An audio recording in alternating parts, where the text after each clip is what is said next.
aussi veut dire une partie. Celui qui suit une partie, ses ablutions sont correctes. Celui qui suit toute la tête, ses ablutions sont correctes. Et c'est ça ce que j'ai dit tout à l'heure, on a besoin de savoir.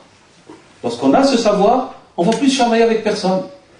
Déjà, on va déjà gagner la moitié de toute notre énergie qui est perdue dans les mosquées pour chamailler sur ces questions secondaires, qui sont depuis longtemps résolues.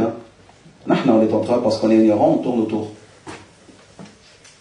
Voilà. Donc, ça c'est le usul. Donc, le usul élabore des règles de base pour le faqih qui s'occupe des questions de détail.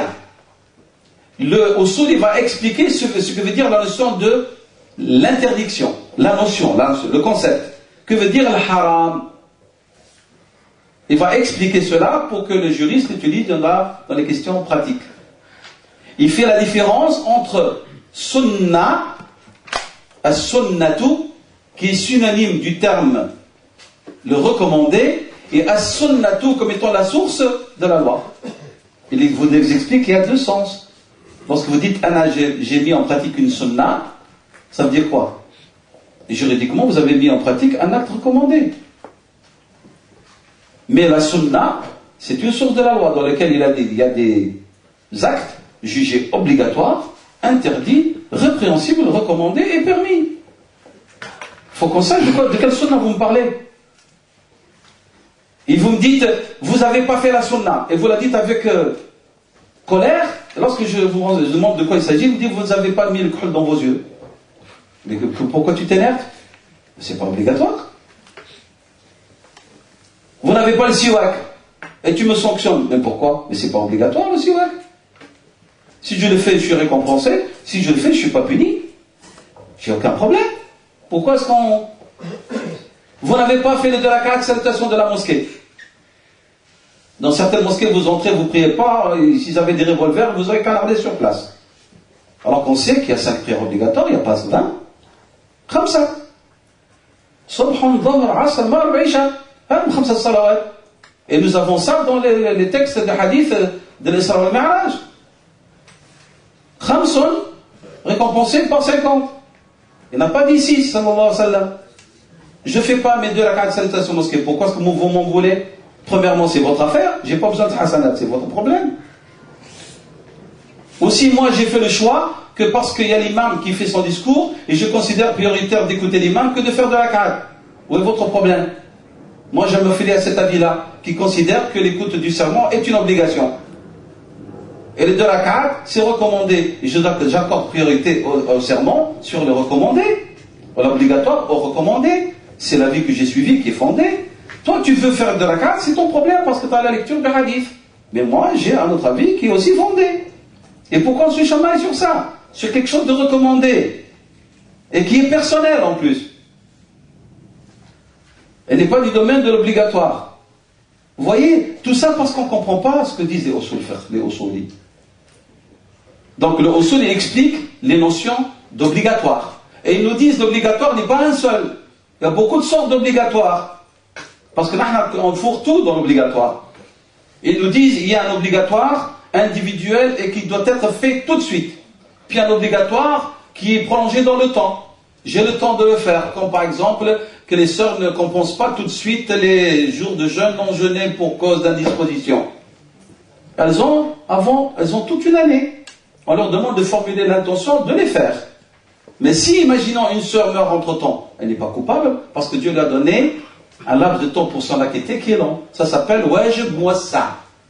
C'est un obligatoire, mais qui est large. Et puis il y a des obligations qui sont restreintes dans le temps. Ça fait partie des obligations qui sont étendues dans le temps. On ne fourre pas tout dans la même chose.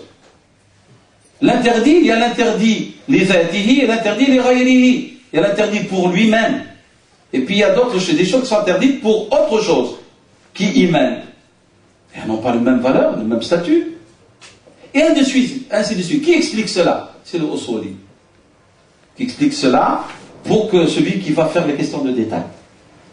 C'est clair? Donc si on ramène la définition, usul al-fiqh, ce sont les fondements du droit. Ça veut dire quoi? Ce sont des règles globales, en vérité, oui, mais qui n'entrent pas dans les questions pratiques de détail. Il ne s'occupe pas des sentences légales ni le détail. Donc il émet des théories, on va les appeler, par lesquelles il explique des concepts, des notions, que le juriste va mettre en pratique dans ses sentences sur les questions secondaires pratiques. Tandis que les règles de base, c'est quoi? Ce sont des règles pratiques de fiqh. Le qawa'id al-fiqhiyya, c'est du fiqh. C'est une question pratique, mais c'est une question principale sur laquelle viennent s'insérer des questions secondaires, qu'on peut appeler secondaires ou secondaires globales aussi. Vous avez compris la différence entre usul fiqh et le qawa'id al-fiqhiyya? Bien. Maintenant, venons rapidement aux différences entre qawa'id al-fiqhiyya et maqasid al-sharia, et les finalités de la loi. On demande, cette science qui s'appelle maqasid al-sharia est une des sciences les plus difficiles, à lesquelles ne peuvent s'adonner que les érudits réellement, parce qu'elle est considérée le dernier refuge entre les juristes. Lorsqu'ils sont en désaccord, ils ne trouvent pas un moyen pour s'accorder. Alors ils vont s'accorder sur quoi? Sur base des finalités de la loi islamique. Et ces finalités de la loi, elles ne sont pas déduites. Elles ne sont pas, c'est-à-dire effort d'ijtihad. Elles sont déduites du Coran et de la Sunna mutawatira. De la Sunna qui est transmise par une masse, soit en forme de parole ou de sens.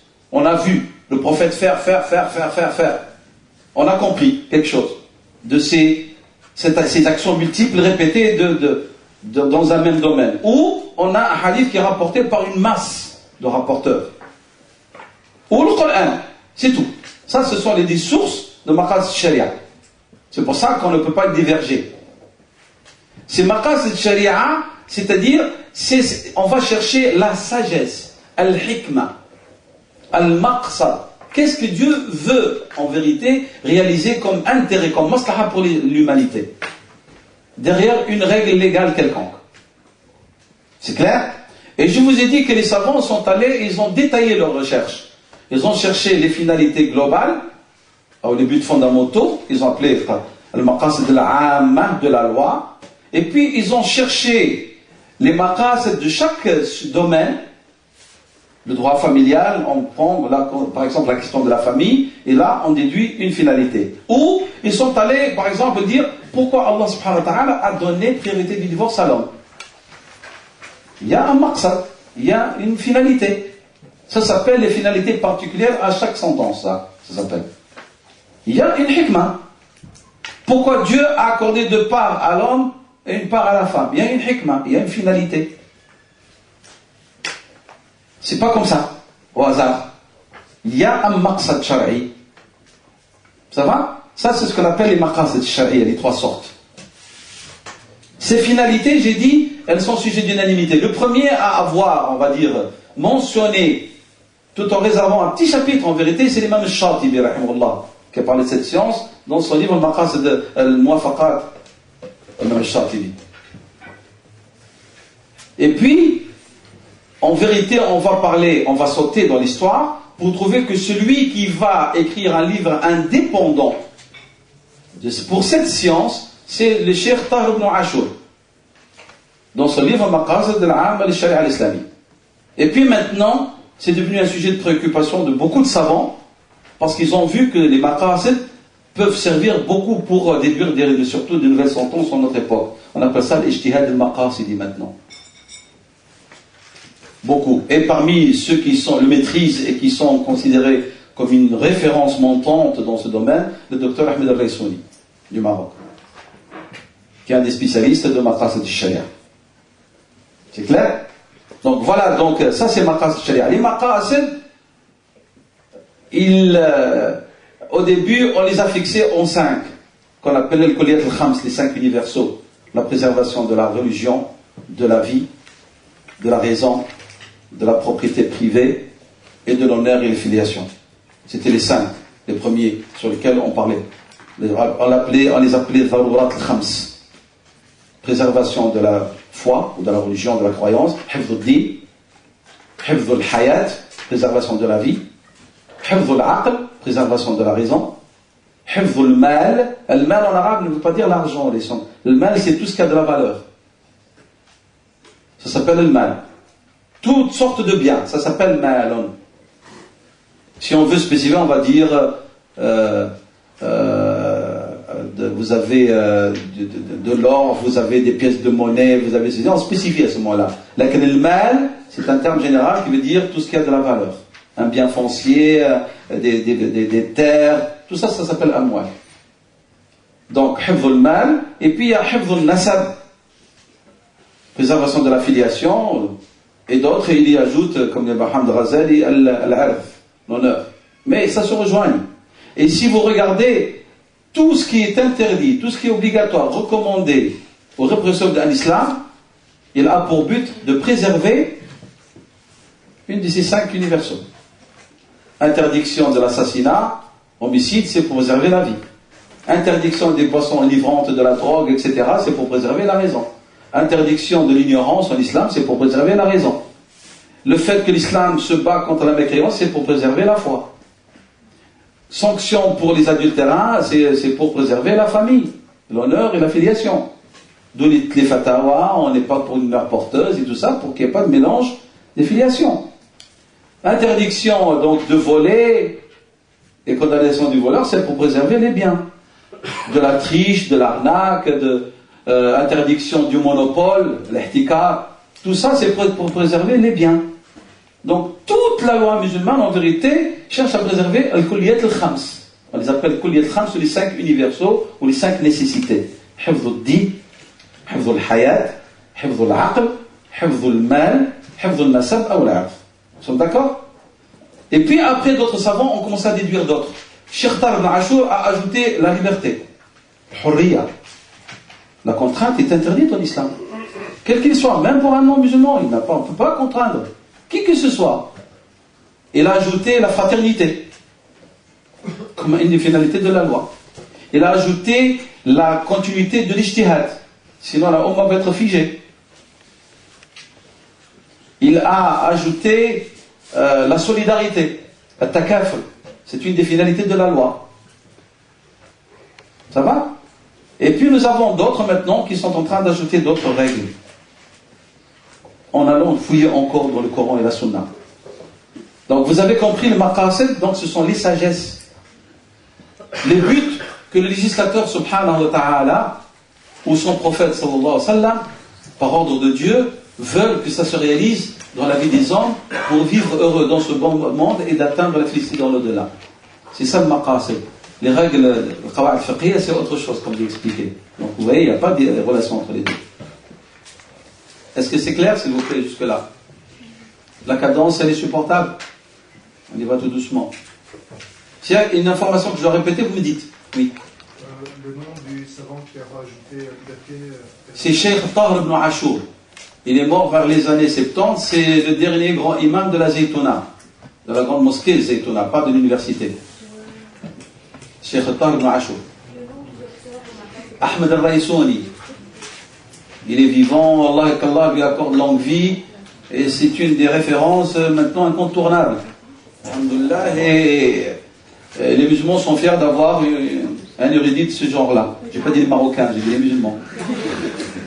Parce que nous devons nous battre contre le régionalisme et l'ethnocentrisme, c'est une catastrophe. Qui? Je n'ai pas entendu. Non, son livre il est très facile, il n'est pas aussi consistant. Non, il n'est pas aussi consistant. Vous prenez les deux, vous allez voir la grande différence entre les deux. Il a écrit dans le Maqasid Sharia, mais ce n'est pas la même envergure. Ça va? Oui. Quand vous avez dit, l'obligation, c'est s'il y a un impératif dans le Coran et dans la Sunna. Les textes. Lorsque je dis an-nas, veut dire au Coran ou au Sunna. Non. Pour le mutawatir, c'est que les ahad, on ne les prend pas pour... Les ahad, dans le maqasid, non. Ils disent le mutawatir al-lafzi ou le mutawatir al-ma'nawi. Al-lafzi, c'est les termes. On est d'accord sur des mots d'un hadith et rapporté, comme vous savez le mutawatir, c'est un hadith rapporté par une masse successive de rapporteurs qui ne peut pas s'accorder sur le mensonge, sans qu'il y ait de rupture dans la transmission, dans la chaîne. Tandis que le ma'nawi, c'est on a vu le prophète sallam faire différentes choses et qui rejoignent une même finalité. Comme le compagnon qui a vu Rasul sallam dans différentes situations chercher la facilité. Alors il a déduit qu'en finalité l'islam cherche à lever la gêne et la facilité pour la Ummah. Ça c'est une aussi des règles, des finalités de la loi.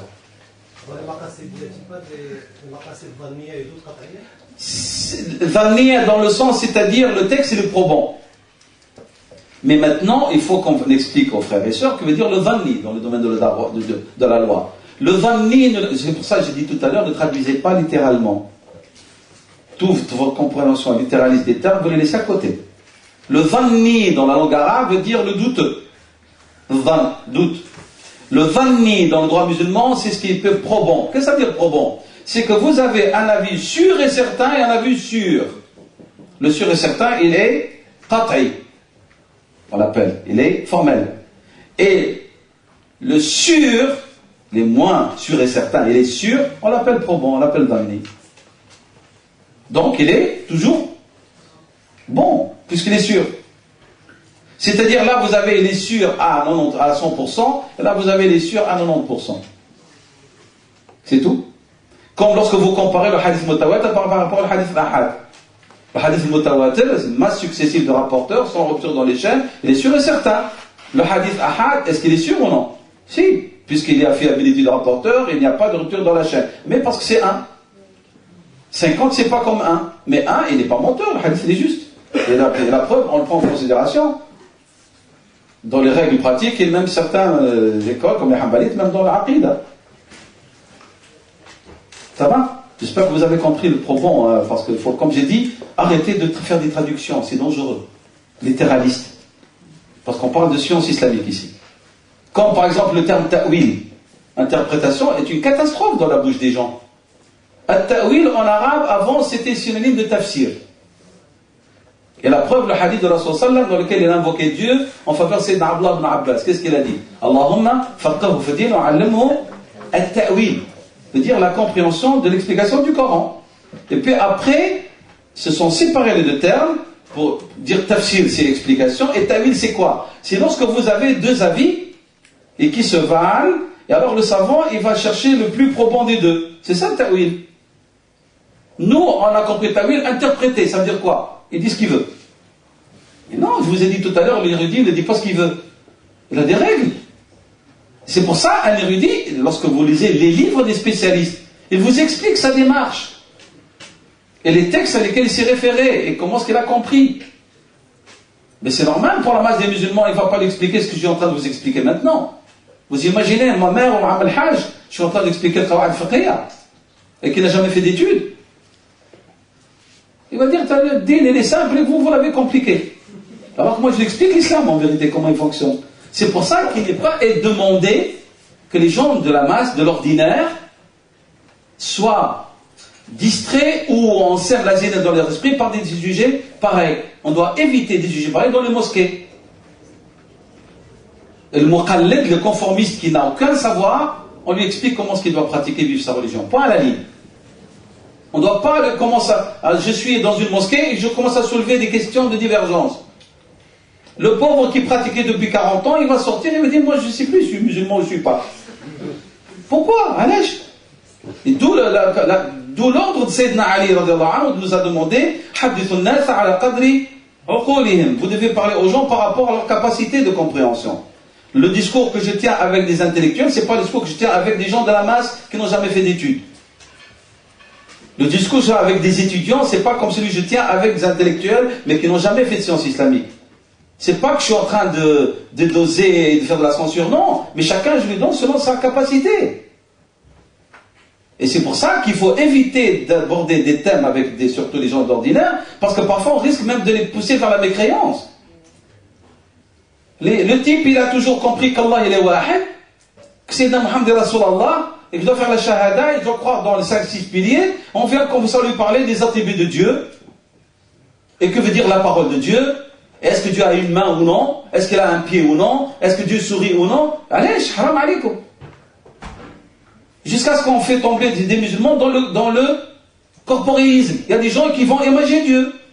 Parce qu'on lui a parlé de pied, il va comprendre pied. D'un côté, tu lui dis il a un pied, puis tu lui dis non, il ne faut pas l'imaginer. Il ne faut pas s'arrêter. Pourquoi? Et ainsi de suite. Et on est en train, surtout nous, dans l'immigration, là, le Maja, on n'a pas de connaissance du tout. Et on débat de ça dans nos mosquées, dans nos cercles, et tu as des gens qui sont en train de se tirer les cheveux, et de traiter l'autre de kafir, de pervers, et il n'est pas sur la sunna. Et Shaitan est en train de danser.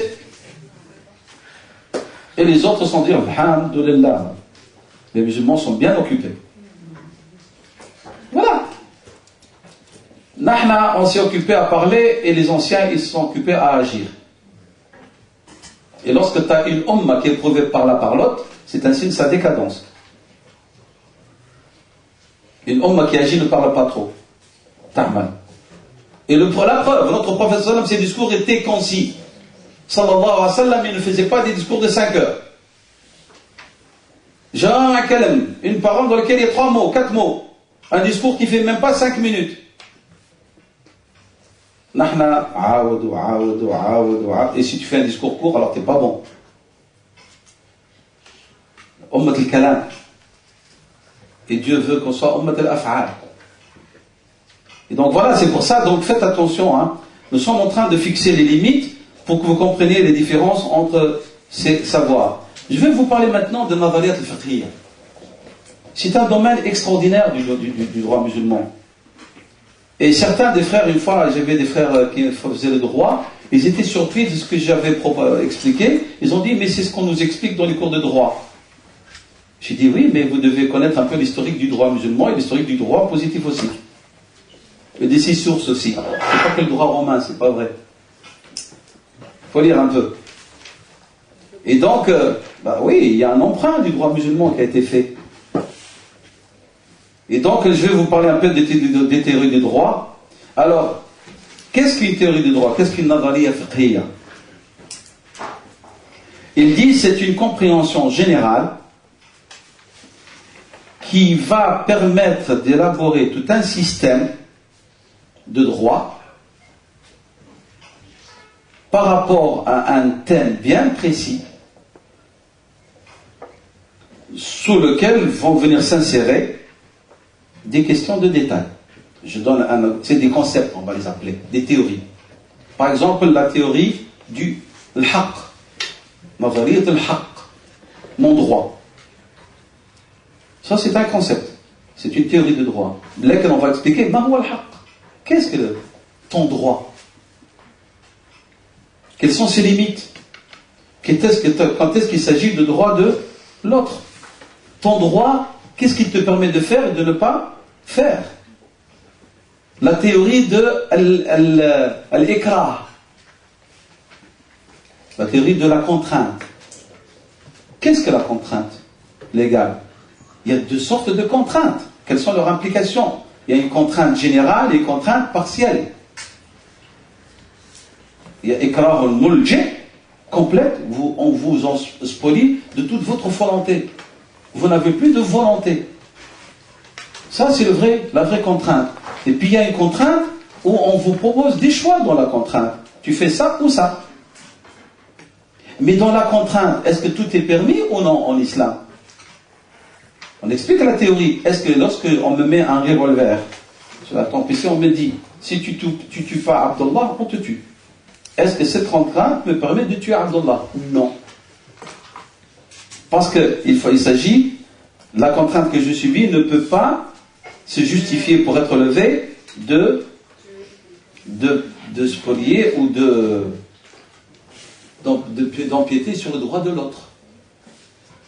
Je ne peux pas. On me dit, on va te tuer, eh bien, en islam, je subis. Mais on ne peut pas te permettre d'aller tuer quelqu'un, ni violer quelqu'un. Parce qu'on m'a menacé, si je ne viole pas, on va violer ma femme. Non. Jamais. Il n'y a aucune fatwa dans ce domaine. Ça n'existe pas en islam. La contrainte ne peut pas justifier le non-respect de droit de l'autre dans notre religion. Ça, c'est ça ce qu'on appelle nazariyat. Donc, c'est des théories tirées de l'ensemble des textes de la loi. Toujours, hein. C'est toujours les textes de la loi qui sont les sources. Et alors, on va en faire, comme j'ai dit, un concept général, un système général, sur lequel viennent s'insérer des questions secondaires, et qui, ces questions, elles sont, elles englobent toutes les questions du droit. Et c'est toujours le domaine du fiqh, puisqu'on appelait al-nazariyat al-fiqhiyya. Tandis que le maqasid, ça n'a rien à voir avec le fiqh. C'est clair? Et cette sentence, cette théorie, en vérité, en elle-même, elle contient une sentence légale, hukm. Mais un hukm, quel est le hukm? C'est qu'en islam, oui, elle a considéré le droit comme quelque chose de... C'est un droit sacré et on ne peut pas empiéter. La contrainte, elle justifie la non-mise en pratique de certaines règles légales. Donc il y a une hilliya, une permission. Et ainsi de suite. La règle globale de droit ne contient pas en son sein des sentences. Puisque j'ai dit, c'est une mas'ala, c'est une qadiyya, la règle globale de droit, c'est une règle globale générale, sur laquelle viennent s'insérer des sentences. D'accord? Des questions secondaires. Toutes ces questions, ou la grande majorité. Tandis que al-nazariyya al-fiqhiyya, il y a une théorie, un concept, mais il y a hukm en même temps. Ce qui n'est pas le cas de la règle globale. Donc la règle globale, c'est une règle uniquement, qa'ida, mais elle ne contient pas d'ahkam, de sentences. Tandis que, il y a, dans les concepts, il y a des sentences qui accompagnent. C'est ça les deux différences aussi. Mais chacune des deux, nous avons dit, elles ont des questions, ou des règles secondaires qui viennent s'y insérer, ou des questions secondaires qui viennent s'y insérer. Ça, c'est la relation entre les deux.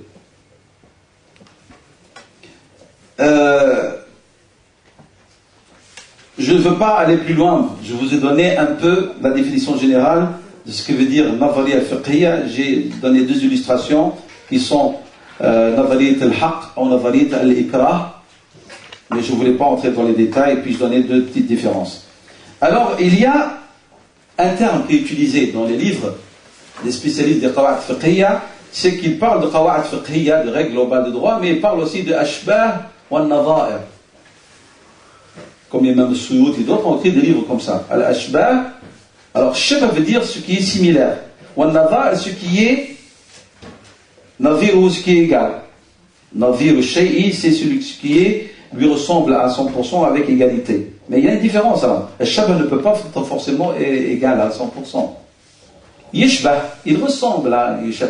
Tandis qu'un nadhiru, c'est son égal. Vous faites une photocopie, c'est un nadhir. Vous allez au tribunal, vous demandez un nadhir de la sentence qui était prononcée. C'est-à-dire une copie conforme. Tandis que Shabi, c'est une similitude. Mais la similitude peut être aussi externe sans qu'elle soit réelle au fond.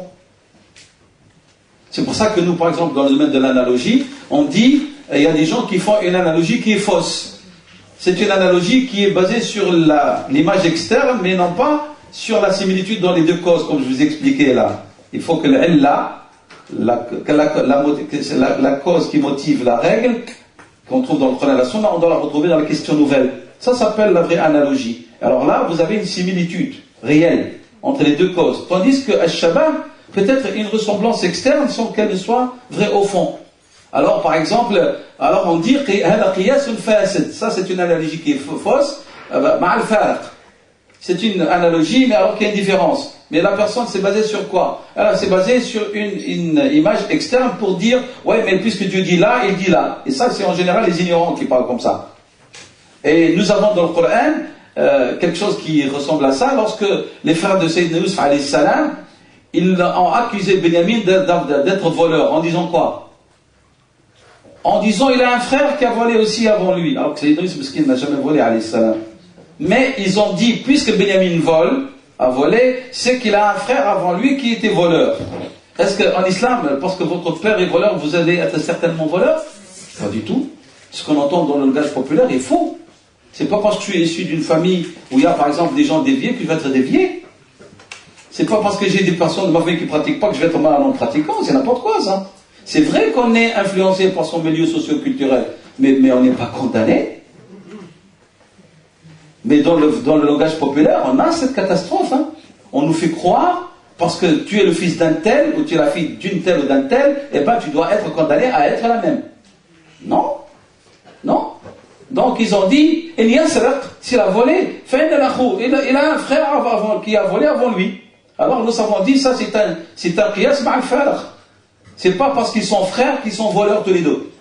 Donc ils ont fait une analyse sur quoi? Se basant sur la fraternité, comme celle qui est la cause. Puisqu'ils sont frères et les voleurs.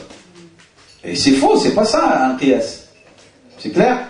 Donc il faut faire la différence entre qawa'id al-fiqhiyya, qui sont les règles globales de droit comme on a expliqué, et l'ashbah, c'est chercher les règles qui se ressemblent, mais qui peuvent être au fond différents, ou des règles qui sont similaires, et ça c'est vrai. Et c'est tout un travail que font les érudits aussi pour recenser et mettre ensemble ces règles qui ont soit une ressemblance ou une similitude réelle.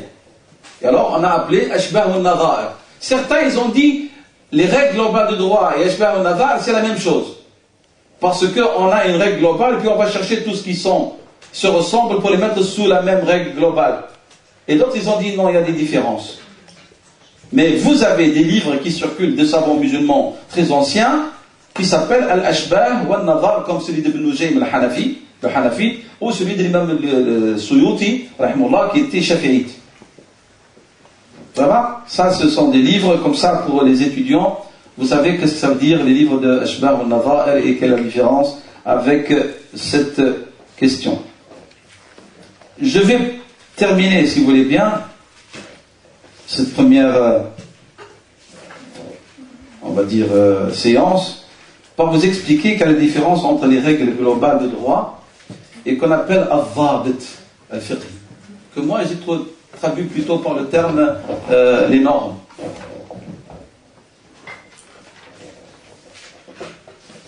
Je ne reviens pas sur la règle globale de droit parce que chaque fois je répète qu'est-ce qu'elle veut dire. Je vais expliquer un petit peu qu'est-ce que dhabit.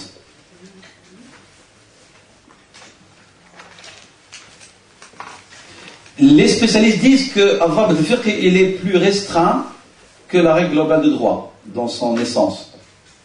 Al-dhabit al-fiqh, les normes de droit, parce que dhabata veut dire précis. Al-dhabtu c'est la précision. En arabe. Al-dhabtu, c'est le fait d'être précis. Donc c'est une norme qui va préciser une règle. Et la contenir. On la voit clairement, d'une manière évidente. Ils disent, et donc lorsqu'on parle de dhabit, c'est quelque chose de plus, on va dire, restreint que la règle globale de droit. Pourquoi? Parce que dhabit al-fiqhi va ne concerner qu'un seul thème au sujet de droit. Un chapitre de droit, par exemple. Tandis que al-qawa'id al-fiqhiyya, elle va faire un survol de tout le droit. Les règles globales vont faire le survol de tout le droit. Et puis, elle va insérer toutes les questions, mais c'est des questions qu'on va trouver dans tous les domaines. On va les trouver dans le domaine des transactions financières, du mariage, je sais pas moi, de la prière, du rituel, de tout. On peut trouver le qa'id al-fiqhiyya, la règle globale de droit et ses sous-règles, par exemple dans le domaine du droit international, la guerre et la paix, on va trouver dans tout. Tandis que al-dhabit al-fiqh, c'est concernant un domaine bien précis du droit. C'est ça la différence entre les deux. L'imam Ibn Nujaym, le Hanafite, il fait partie de ces savants qui ont essayé d'expliquer un petit peu la différence entre les deux. Par exemple, il dit al-dhabit al-fiqhi, c'est toutes les questions qui se rapportent, par exemple, à la dot. La dot, c'est un domaine, hein? C'est un sujet dans lequel il y a des questions, plusieurs questions. La dot, la finalité de la dot, quelle est la valeur de la dot, quelle est la valeur minimale, quelle est la valeur maximale, elle doit être versée tout de suite, est-ce qu'elle peut être reportée, en cas de divorce, est-ce qu'on peut laisser traîner ou est-ce qu'elle est due par le divorce, par le veuvage? Il y a des tas de questions qui viennent sur la question du mal. Donc, alors, al-dhabit al-fiqh, c'est celui qui va préciser les normes qui ont son rapport avec al-mal. Voilà. Tandis que la règle globale de droit, comme j'ai dit, c'est la règle, par exemple, comme j'ai dit tout à l'heure, du dommage. Voilà. Et le dommage, on le trouve partout, même dans cette question de dot, ou de mariage, ou par exemple, ou de prise en charge des enfants qu'on appelle habana, suite à un veuvage ou un décès ou un divorce, et ainsi de suite. Donc, il y a une différence. Donc, al-qa'ida al-fiqhiyya, elle est plus générale parce qu'elle va faire, on va dire, elle va traiter de toutes les questions du droit, on va la trouver omniprésente dans tous les thèmes du droit. Tandis que le Dhabt al-Fiqhi, il va vraiment encercler une mas'ala, une thématique bien définie du droit et dire voilà comment est-ce qu'on doit, quelle sentence on peut comprendre de cet ensemble. Voilà, j'ai essayé, vraiment, j'espère que vous avez saisi un peu les nuances, de vous expliquer qu'est-ce qu'une règle globale de droit, ça c'est une. Deux, donc sa définition littérale et conventionnelle. Nous avons essayé de faire des comparaisons entre le Qa'id al-Fiqhi al-Amma wa Usul al-Fiqh, puis avec Maqasid al-Sharia 2, puis avec Nazariyat al-Fiqhiyya 3, puis rapidement avec, j'ai expliqué relation entre l'utilisation des termes ashbah ou nadha'ir, les ressemblances et les similitudes. Puis j'ai essayé de vous donner un petit peu rapidement quelle est la différence entre Dhabt al-Fiqhi et Qa'ida. Nous allons nous donner le droit d'avoir une petite pause, Inch'Allah. Comme ça, vous allez boire quelque chose et bien respirer de l'air frais, vous pouvez même sortir un petit peu. Et je ne sais pas, après 10 minutes, combien on revient? Ou un quart d'heure? Un quart d'heure. Après un quart d'heure, Inch'Allah, nous allons reprendre. Et où nous allons commencer, Inch'Allah, à vous parler des différentes sortes de règles globales de droit. Wallahu a'lam. Wa sallallahu wa sallam wa barak ala sayyidina Muhammad wa ala alihi wa sahbihi wa sallam.